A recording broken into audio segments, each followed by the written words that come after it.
Good morning दोस्तों। कल हमने रायन हॉलिडे की किताब ईगो इज़ द एनिमी का लेसन पढ़ा था, शुरुआती घमंड के नुकसान। आज हम पढ़ने जा रहे हैं काम, काम और काम नाम का चैप्टर। दोस्तों ये किताब बहुत बढ़िया है ना। Let's begin. काम, काम और काम। सबसे शानदार योजना केवल एक अच्छे इरादे की तरह होती है जब तक कि यह क्रियान्वित न कर दी जाए। Peter Drucker. एडगर डेगास एक फ्रांसीसी प्रभाववादी कलाकार थे जो अपने पेस्टल चित्र, तेल चित्र और नर्तकियों के सुंदर चित्रों के लिए जाने जाते थे। पेंटिंग और मूर्तिकला के अलावा डेगास कविता लेखन का भी शौक रखते थे। वे एक प्रतिभाशाली और रचनात्मक मस्तिष्क के धनी थे। निसंदेह उनके पास महान कविताओं की रचना करने की योग्यता थी। उनका मस्तिष्क सुंदरता देख सकता था और प्रेरणा हासिल कर सकता था। फिर भी उन्होंने एक भी ऐसी कविता की रचना नहीं की जिसे महान कविताओं की श्रेणी में रखा जा सके। एक प्रसिद्ध बातचीत है जिससे समझा जा सकता है कि वे ऐसा क्यों नहीं कर पाए।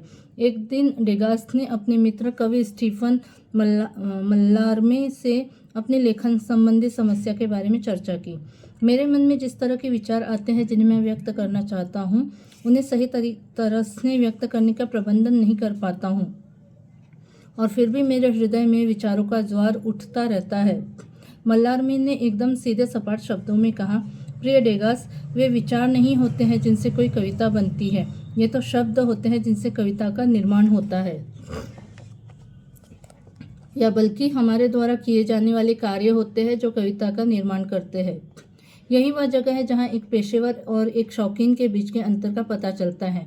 जब आप इस बात को स्वीकार कर लेते हैं कि एक विचार होना ही पर्याप्त नहीं है, बल्कि आपको तब तक काम करना पड़ता है जब तक कि आप पृष्ठ पर शब्दों में अपने अनुभव को प्रभावी ढंग से फिर से निर्मित करने में सक्षम नहीं हो जाते। जैसा कि दार्शनिक और लेखक पॉल वैलेरी ने 1938 में स्पष्ट किया था, एक कवि का कार्य एक काव्यात्मक अवस्था का अनुभव करना नहीं है, यह तो एक निजी मामला है। उसका असली कार्य तो इस अवस्था को दूसरे लोगों के भीतर निर्मित करना है, यानी उसका कार्य असल काम का उत्पादन करना है। एक शिल्पकार और एक कलाकार दोनों बनने के लिए केवल मन के उत्पाद विकसित करने के बजाय परिश्रम, उद्योग और वास्तविक प्रयासों के उत्पाद विकसित करने पड़ते हैं। यही वह स्थान है जहां अमूर्त विचार यथार्थता के धरातल पर मूर्त रूप में प्रकट होते हैं, जहां हम सोचने और बात करने के बदले कार्य करने का व्यापार करते हैं। हेनरी फोर्ड ने इसे इस तरह कहा था, आप जो भविष्य में करने जा रहे हैं उसके लिए आप वर्तमान में प्रतिष्ठा अर्जित नहीं कर सकते। मूर्तिकार नीना होल्टन ने रचनात्मकता पर प्रसिद्ध मनोवैज्ञानिक मिहाली द्वारा किए गए महत्वपूर्ण अध्ययन के समान ही विचार व्यक्त करते हुए कहा है, यह विचार का जो जीवाणु है वह किसी ऐसी मूर्ति का निर्माण नहीं कर सकता जो खड़ी रह सके। विचार तो बस एक शुरुआती चरण है जो कोई भी परिणाम पैदा नहीं करता है।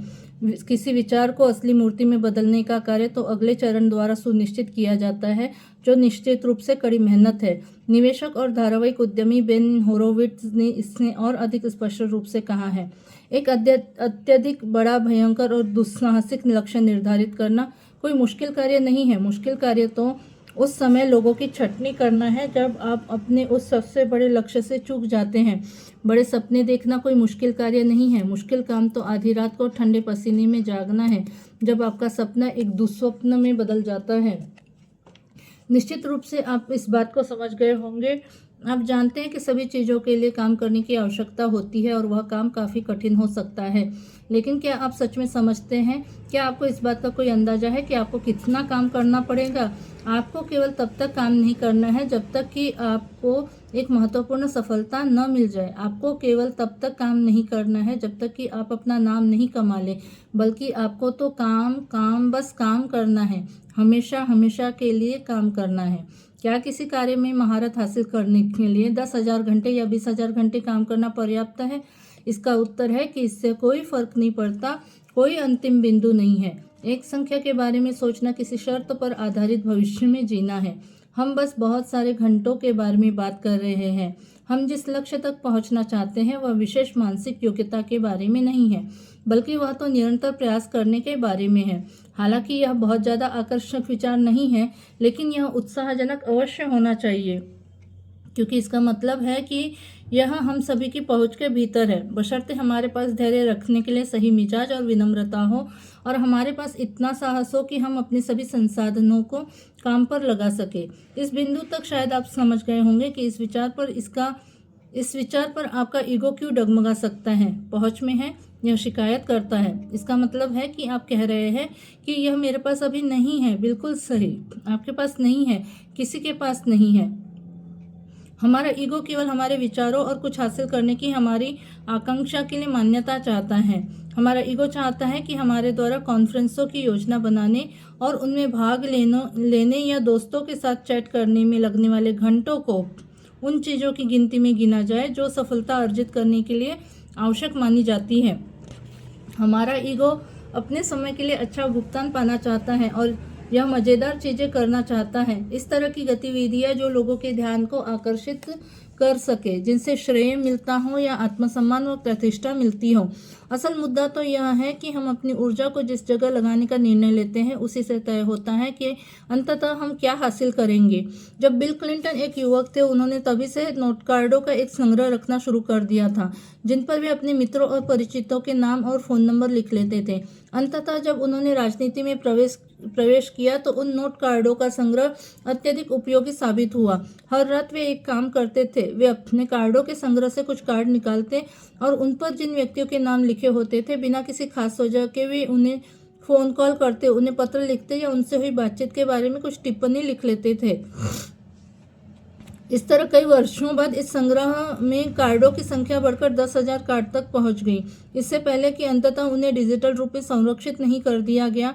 यह कार्य भी एक महत्वपूर्ण कारक है जिसने व्हाइट हाउस तक पहुंचने में उनकी मदद की और उन्हें लाभ पहुंचाना जारी रखा।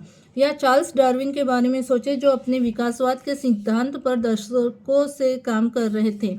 वे इसे प्रकाशित करने से परहेज कर रहे थे क्योंकि यह अभी भी पूर्ण रूप से सही नहीं लग रहा था। उस समय शायद ही कोई ऐसा व्यक्ति होगा जिसे इस बारे में पता हो कि वे किस विषय पर काम कर रहे थे। किसी भी व्यक्ति ने उन्हें ऐसा नहीं कहा, चार्ल्स, आप जो इतना समय ले रहे हैं ये सही है, क्योंकि आप जिस विषय पर काम कर रहे हैं वह इतना ज़्यादा महत्वपूर्ण है कि यह पर्याप्त ध्यान और समय के लायक है। उनके पास ऐसा कोई भी बाहरी स्रोत नहीं था जिससे यह पता चल सके कि उनका कार्य कितना महत्वपूर्ण था। वे सिर्फ इतना जानते थे कि यह अभी तक नहीं किया गया था, कि यह बेहतर हो सकता था, और इतना जानना उनके चलते रहने और लगातार काम करने के लिए पर्याप्त था।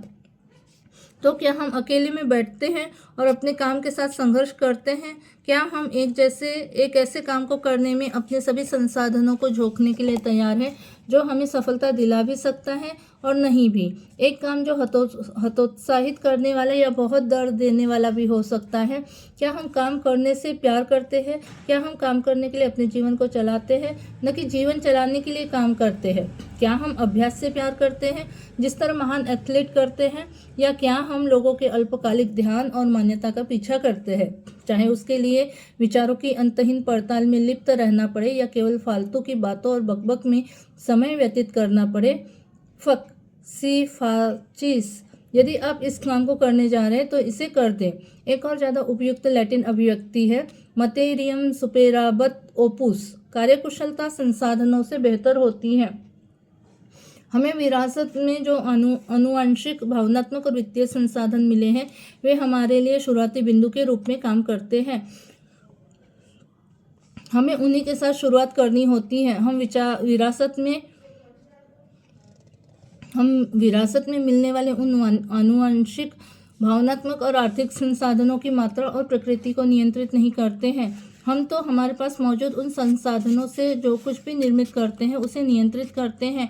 और क्या हम अपने इस सामर्थ्य को बर्बाद होने देंगे? बिल ब्रैडली जब एक युवा बास्केटबॉल खिलाड़ी थे तब वे अपने आप को बार बार याद दिलाते थे, जब आप अभ्यास नहीं कर रहे तो याद रखें, कहीं न कहीं कोई और आदमी है जो अभ्यास कर रहा है, और जब आप उससे मिलेंगे तो वह आपको परास्त कर देगा। बाइबल भी कुछ इसी तरह की बात अपने तरीके से कहती है। धन्य है वे दास जो अपने मालिक को जागृत अवस्था में मिलते हैं। आप अपने आप से झूठ बोल सकते हैं, कह सकते हैं कि आपने काम में समय लगाया है या दिखावा कर सकते हैं कि आप काम कर रहे हैं, लेकिन अंततः कोई ना कोई उजागर कर देगा, आपको कसौटी पर कसा जाएगा और संभवतः अंत में आपकी कामचोरी पकड़ ली जाएगी। चूंकि ब्रैडली अपने अथक प्रयास और घोर परिश्रम की बदौलत ऑल अमेरिकन टीम का हिस्सा बने, रोड्स स्कॉलर बने, फिर न्यूयॉर्क निक्स के साथ 2 बार के चैंपियन और अमेरिकी सीनेटर बने, तो आपको समझ में आ गया होगा कि इस तरह का समर्पण आपको किस स्थान तक पहुंचा सकता है। इसलिए हमें अपने कर्म के प्रति समर्पित होना ही चाहिए, क्योंकि बिना कड़ी मेहनत के कोई महान विजय हासिल नहीं होती। क्या यह बहुत अच्छा नहीं होता यदि काम करना एक नस को खोलने और प्रतिभा को बाहर निकलने देने जितना सरल होता, या कि आप एक मीटिंग में पहुंचते हैं और आप एक बहुत ही उच्च स्तरीय बुद्धिमत्तापूर्ण भाषण देकर सभी को चौंका देते हैं। आप एक कैनवास के पास जाते हैं, उस पर अपनी पेंट ब्रश को तेजी से इधर उधर चलाने लगते हैं और आधुनिक कला उभरने लगती है। क्या यह ठीक है? ऐसा केवल काल्पनिक दुनिया में होता है। यह फैंटेसी है, बल्कि एक झूठ है। एक और लोकप्रिय पुराने रूपक पर वापस फिर से विचार करें। किसी चीज़ की तब तक नकल करें जब तक कि आप इसे सच में बना न ले। यह कोई आश्चर्य की बात नहीं है कि हमारी खतरनाक रूप से मूर्खतापूर्ण और बनावटी दुनिया में इस तरह के विचार की प्रासंगिकता बढ़ रही है। जब खुद का प्रचार करने में माहिर व्यक्ति और वास्तविक निर्माता के बीच अंतर करना मुश्किल होता है, तो निश्चित रूप से कुछ लोग पासा पलटेंगे और आत्मविश्वास दिखाने का खेल खेलने की पैंतरेबाजी करेंगे। इन महत्वपूर्ण चीज़ों का सच में निर्माण करें ताकि आपको नकल न करनी पड़े। महान सफलता अर्जित करने की यही कुंजी है। क्या आप कल्पना में भी सोच सकते हैं कि कोई डॉक्टर इससे कम कुछ पाने की कोशिश कर रहा है? या आपने किसी क्वार्टरबैक खिलाड़ी या बुल राइडर को बिना कठोर परिश्रम के दिखावटी खिलाड़ी या बुल राइडर बनने की कोशिश करते देखा है? मुद्दे की बात यह है कि क्या आप चाहते हैं कि वे दिखावटी डॉक्टर या खिलाड़ी बने, तो फिर आप अलग तरह से प्रयास क्यों करना चाहेंगे? हर बार जब आप अपने काम को करने बैठे तो अपने आप को याद दिलाएं, ऐसा करके मैं जल्दी संतुष्टि पाने की इच्छा पर काबू पा रहा हूँ। मैं मार्शमेलो टेस्ट पास कर रहा हूँ। मैं वह कमा रहा हूँ जिसके लिए मेरी महत्वाकांक्षा उत्तेजित होती है। मैं अपने ईगो के बजाय अपने आप के निर्माण में निवेश कर रहा हूँ। इस विकल्प के लिए खुद को थोड़ा श्रेय दे, लेकिन बहुत ज़्यादा नहीं, क्योंकि आपको अपने पास मौजूद उस काम पर वापस जाना है, अभ्यास करना है, काम करना है, सुधार करना है। काम एक ऐसी चीज़ है जो आपको तब भी ट्रैक पर रखती है जब खराब मौसम के कारण बाकी सब लोग अपने घरों के अंदर होते हैं। काम दर्द और शुरुआती घटिया ड्राफ्ट और प्रोटोटाइप के माध्यम से आगे बढ़ता जाता है। दूसरे लोग जो भी प्रशंसा पा रहे हैं, आपको उसने अनदेखा करना होगा। और इससे भी महत्वपूर्ण बात यह है कि जो भी प्रशंसा आपको मिल रही है, आपको उसे भी अनदेखा करना होगा, क्योंकि वहाँ आपके पास एक काम है जिसे किया जाना है। काम कोई ऐसी चीज़ नहीं है जो आपको अच्छे लगे। काम कभी मोहक नहीं होना चाहता। इसे विपरीत हालातों के बावजूद किया जाता है। जब हवा का रुख हमारे विपरीत होता है, हमें तब भी निरंतर काम करते हुए आगे बढ़ना होता है। एक और पुरानी कहावत है, एक काम करने वाला व्यक्ति उसके द्वारा छोड़े गए निशानों से पहचाना जाता है। यही सच है। अपनी प्रगति को ठीक से आंकने के लिए बस फर्श पर एक नज़र डालें। Thank you.